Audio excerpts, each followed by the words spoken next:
James for the untouchable, true school sports. Let's go, baby. Bow! Be careful what you wish for because it can become a reality. Yeah. The untouchable True School Sports Empire proudly presents something the boxing game's been missing. Hey, what's going on? It's your boy BT. I came here to talk some boxing with the thousands of True School Sports subscribers. All right, so this is a follow-up video to my last video that I made about Ryan Rozicki.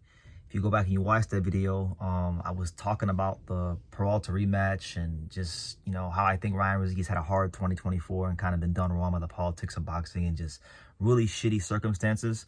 And I had said in the video that, like, really and truthfully, I didn't watch the fight because it wasn't like on mainstream television. It was on a pay-per-view. So I didn't watch it. I'm here in Japan, so of course it's already hard enough to follow boxing with Japan time zone being different than North America.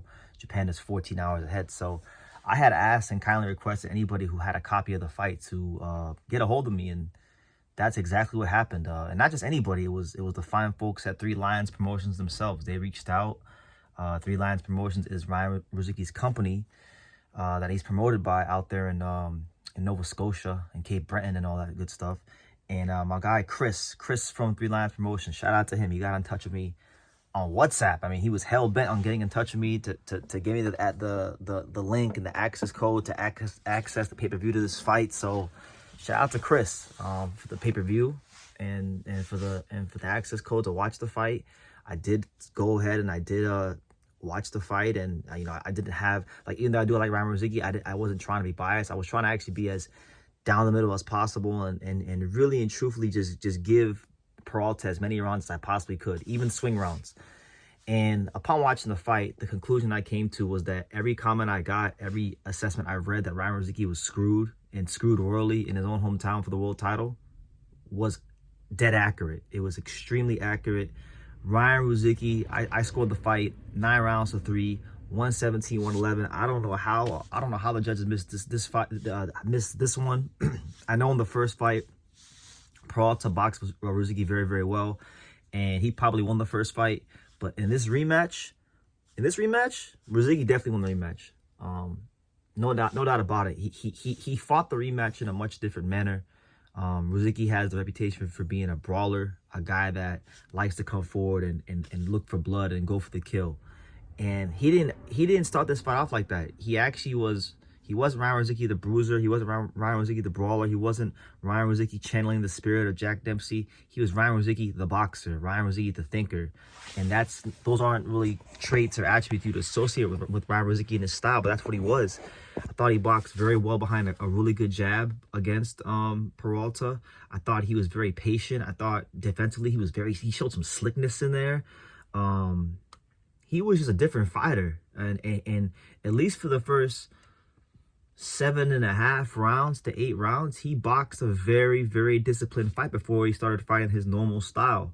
And that shows a lot of growth. That shows that Ryan Rozicki is even a lot more than he even tends to be. And I think this confused Peralta. Peralta did not know how to handle the Ryan Rozicki being patient in boxing. So there were points in the early rounds where Rozicki was so patient with Peralta. Peralta was actually the guy on the front foot. He made Peralta come to him, and he was being the ring general. And I think anytime Rozicki wanted to box, he could box. Anytime he wanted to counterpunch, he could counterpunch. Anytime he wanted to close the gap, he could close the gap. He was a true ring general in this fight. I thought he boxed a complete fight. And then, as we got into the middle to later rounds, like 7, 8, 9, 10, 11, 12, Rozicki started to really find a home for those body punches. Really nice counters to the body.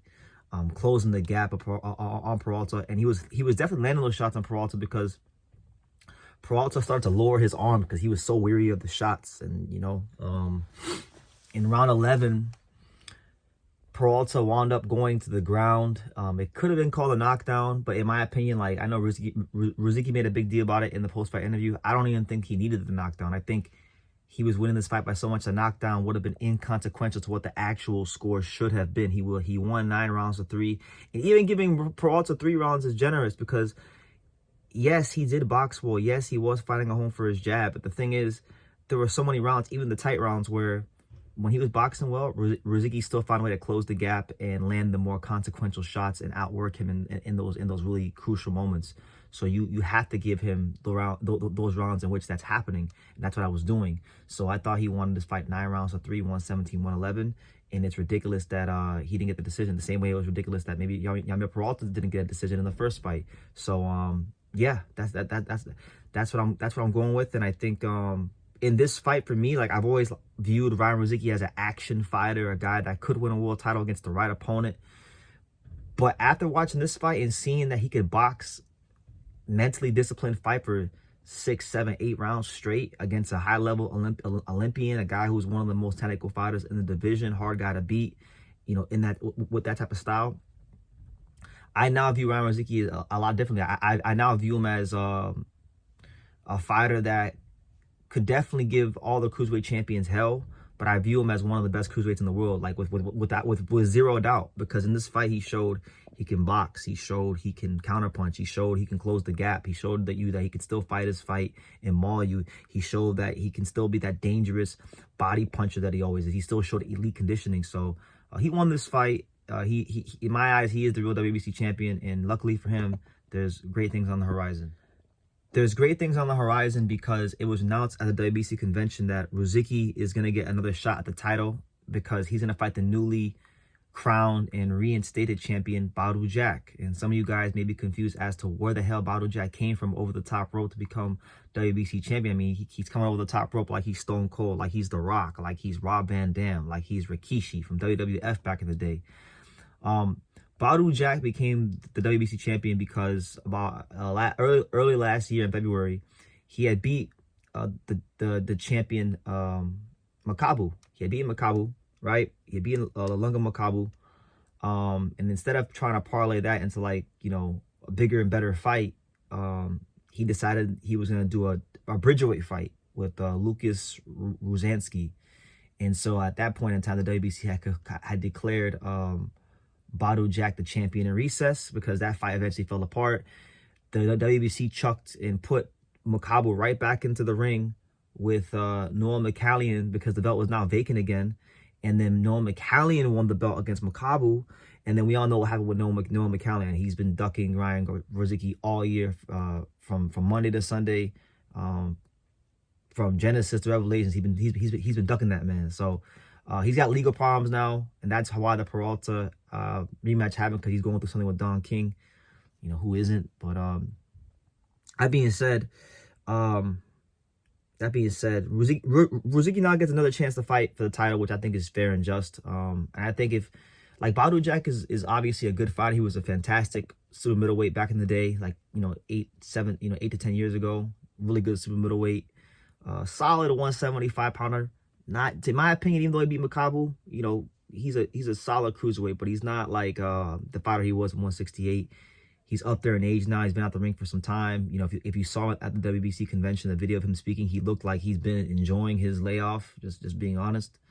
That being said, I think I think it's fight Ryan Rozicki at this stage of his career should win, and I would actually make him the favorite against Badou Jack, even though Badou Jack is the more experienced guy, even though Badou Jack is the good fighter, of course. I just think, you know, Ryan Rozicki's right in smack dab, right in the middle of his prime. He's mentally mature enough to box 7 to 8 rounds, disciplined behind the jab. He showed he can be slick. He's still an effective body puncher. He's a hard guy to do it for 12 rounds because he's very well conditioned and has a high and thunderous punch output.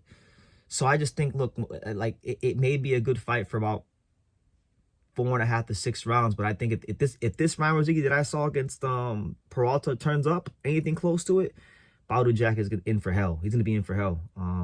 But it's a good fight. You know, either way, you can't count out Badou Jack because Badou Jack has a lot of experience. He's seen a lot of styles, and Ryan Rozicki is still gonna have to be sharp and come with that same mental discipline, that same fortitude if he wants to, you know, finally get the moment he should have already had in the sun. But, you know, boxing is like life. It's not always fair and just. But he gets his chance against Badou Jack, and hopefully he comes prepared. But yeah, those are my thoughts on the whole situation. I thought Rozicki beat Peralta really easily. And I think that he should be Badou Jack, you know, honestly. So I'll leave it at that. Shout out to 3 Lions Promotions and Chris and everybody that got in touch with me from there. to get me to watch this fight, because I did want to watch the fight, and I'm glad I got a chance to watch it, because I was honestly, I'm kind of regretting that I didn't watch this fight and didn't, you know, pay the money or find out the exact time when he was fighting in Japan, so I could have watched the fight, because his performance against Peralta was much better than anything I saw on Top Rank, anything that I saw on the DAZN card. It was the performance of last weekend. So, yeah, definitely enjoy it. So, yeah, leave your comments down below. What do you think about Rozicki versus Badou Jack? Make sure you guys hit the time to subscribe. And like I say in every single one of these videos, you can love me or you can hate me, but I'm just a kid from Dania. So until next time, take care. Thank you for watching another video on the untouchable True School Sports Empire. For more great boxing content just like this, make sure you guys click right over here. Keep watching my boy BT put on the best interviews out here.